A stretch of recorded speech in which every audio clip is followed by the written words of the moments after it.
Hey guys, this is No Solution. I'm Scott, and a couple different things today. I'm going to continue the alphabet thread with Q, and as you may guess, I don't have much. I have basically Queen and Queensryche, so I'm going to show a couple of Queensryche things quick. I believe I may have shown this before, but this is the Operation Live Crime box set. The band performing the entire album live. It was on the Empire tour. This was recorded in Madison, Milwaukee, and La Crosse, Wisconsin in 1991. Obviously, I didn't see these shows. I saw them in Kalamazoo, Michigan, my hometown, but saw this tour, so it's basically the same show. I was super stoked to get this. This was asked for it for Christmas, and got the sweet cassette version because all I had was a cassette player at the time and the VHS of the concert. Pretty cool book actually included in this. I actually thought this book was better than the Operation Mindcrime book from the recent box set of that album. But has the lyrics, kind of some narration explaining the story a little bit further. And we'll fold out here in the middle with just kind of band photos. Yeah, nice little set. Obviously, I don't really play this anymore. I don't, I have all the material on upgraded formats, but pretty important album / box set for me. So I've always kept this original version. And then I'm thinking about doing a video about these eventually. Anyone remember Dwell Records? They put out a Celtic, or got me doing it now. It's not Celtic, it's Celtic. Celtic Frost tribute album with some heavy hitters on it that did pretty well. And they followed up with, I think, an Iron Maiden one. And then they just started cranking them out. And a lot of the times, the bands on here you'd never heard of and may never hear from again. A lot of them only did these tribute albums. Like I'm looking at the lineup here. Black Symphony, Shadowkeep, Rewind, Templar, Mesmerize, Silent Shadows, Black Earth, Ion Vein. I've heard of Ion Vein. Orange Moon, Black Art, and Dark Side. A lot of times there were death metal bands covering things that weren't death metal, which is kind of funny. I don't know. I just have a soft spot for these, so whenever I find these cheap, I pick them up if I don't already have them. And mine is signed by God knows who. Like, who would have signed this of the band of nobodies that's on this tribute album? But yeah, Dwell Records, R.I.P. Kind of a topic that I'm not sure how much it relates to music fans or the VC, but I wanted to bring it up. A phenomena that I have kind of in my mind termed proud ignorance. I've heard on a podcast I listened to, the guy phrased the same thing as curious people versus incurious people, which is probably a bit more fair. But the proud ignorance, I think, is definitely a thing.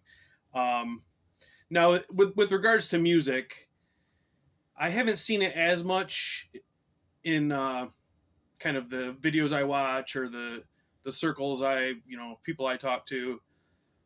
I have seen in younger fans more along the lines of, oh, Venom sucks, or, kind of dismissing older bands.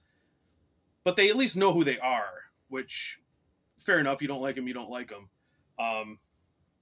Some more, I guess, normie fans, like the What's Heavier Than Pantera crowd, I have seen them more kind of dismissing bands they've never heard of because they've never heard of them.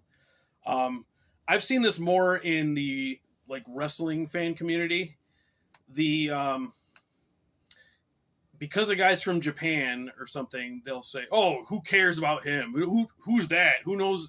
Meanwhile, he's like the biggest star in Japan, and if you knew anything about the hobby you're supposedly in, you would know where this person is. A lot of times, at least in wrestling, it's from WWE fans who I think are a bit insecure about that's all they watch. So whenever anyone brings something else up, they immediately try to dismiss it and downplay it. Like recently, there was a match in England um, featuring Will Ospreay, who's a pretty famous wrestler. And this match is getting universal praise, and there are people angry about it. Like, they just, oh, yeah, right. Like, that could never be good. Like, when now it's old man time. When I was a kid and I was into wrestling, I mean, this is before the internet. I mean, the internet existed at this time because I was tape trading through the internet, but you couldn't go online and watch anything you ever wanted to watch or see anybody you wanted to see. You would hear about people, and you might have only seen their name in a magazine or just heard people talking about them, and you were like, at least for me and a lot of the people I knew, we were desperate to see these people. We'd only heard about them, so you'd find somebody who had a Japan connection, and you'd get a friggin' shitty 5th generation VHS dub, just so you could see these people. And I was so happy when I could. Like, I felt like I was like filling a hole in my knowledge.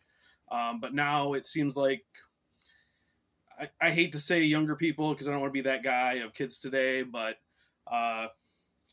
everything is more accessible than ever, and people seem to be way less interested in learning anything or getting outside of their bubble. And things being that available, that's its own burden. I mean, like, for example, like Steve from All the Worlds of Stage showed this really cool looking German prog band I'd never heard of called Birth Control. And I definitely want to check them out, but I haven't gotten to it yet because there's just so much I want to check out. And who knows if I ever will. But I don't ever want to be the person that goes, oh, I've never heard of that, so fuck it, it sucks. So I don't know. Have you guys seen that in the VC? I feel like I've curated my feed enough so I don't see people like that who would do shit like that piss me off. But I do see it in wrestling, and I just wondered like how widespread it was. If you guys see it in more music circles. So that was pretty random and rambling. Hopefully that was okay. And now we're back to erotic thriller theater. I picked this up. I was very excited about this. The price dropped on it. And we've got 2 films, Julie Strain and Shannon Whirry, two superstars of the genre. So I was like, oh, sweet. I get a Julie Strain movie and a Shannon Whirry movie. Let's go. So I picked this up, and I'm just going to kind of go through and tell you about it a little bit if you care. If you don't, no hard feelings. See you on the next one. So the first one is Midnight Confessions with Julie Strain here on the cover. She, in all fairness, she is third billed. She's not billed as the star, but she is on the cover. So this movie kind of sucks, and it is, but I thought it was important because it's kind of emblematic of the bait and switch that you'd get on these kind of movies a lot of times. Sometimes the girl on the cover was not in the movie at all. Julie Strain's in this movie for maybe 2 minutes. And it's, but I was excited by the write-up of the plot. There's a slasher running around killing prostitutes, and there's a lady who does like a sexy radio show, and he's obsessed with her, and it sounds like, ooh, it's like a slasher movie mixed with like a sleazy erotic thriller. This is gonna be awesome. It is not awesome. It is 75 minutes, and I would say conservatively 15 of the minutes are like recycled shots of the DJ lady going on a jog, or just footage used over and over to try to fill it out, because there was apparently some kind of you couldn't bill a movie as a full-length movie if it was like under 70 minutes. So a lot of movies like this would just put in a bunch of bullshit to get it up to the 70 minutes. So there, as far as the slashing, you don't ever see anything. It's kind of boring. And then the rest of the movie, it's a lot of the lady doing her radio show, and then it will go to flashing to whoever she's talking to on the phone, and that will go into like a little softcore scene. It seemed like this was almost like this would be like a Cinemax series, and this was like the premise was the girl talking to somebody, and then it would go into like a Dear Penthouse letter. A lot of them cut off really quick, so I think maybe there's an unrated version of this or something where there's more spiciness going on. But it was just kind of boring and laughable. there were a decent amount of different ladies that got naked. This Amy Rochelle is on the back. She's also in this movie for about 2 minutes. She was like a Playboy model who did these kind of movies as well.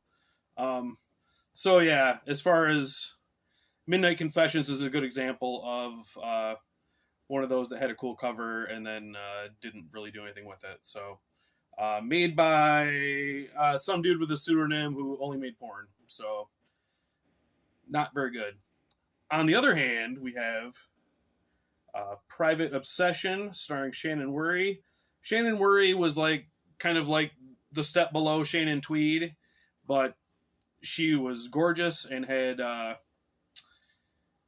very ample talents. I don't know if they're real. They looked real, but very impressive.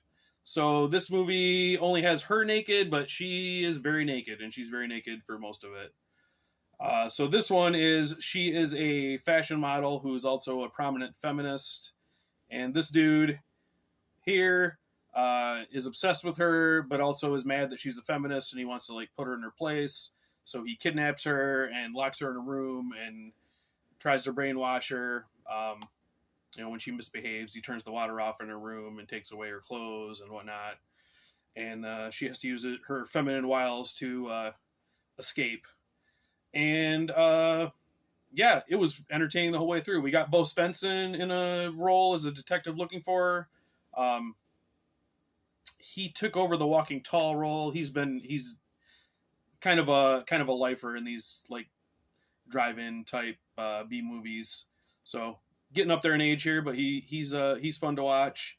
Also, Rip Taylor plays a travel agent who does like a 3-minute monologue about a romantic vacation to Antigua he took with his boyfriend, and causes this guy who was there talking to him to go into a gay panic about the story, which was quite funny as well. But yeah, it's actually a fun movie to watch. Shannon Whirry is a good actress, and she's beautiful and is naked quite a bit.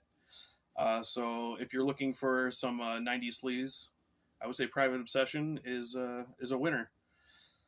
So that's it, I guess, you guys. And not much music content in this one, so sorry about that. Just some little things I want to talk about. So hopefully you enjoyed this, and thank you for watching. And as always, CM Punk is a piss baby.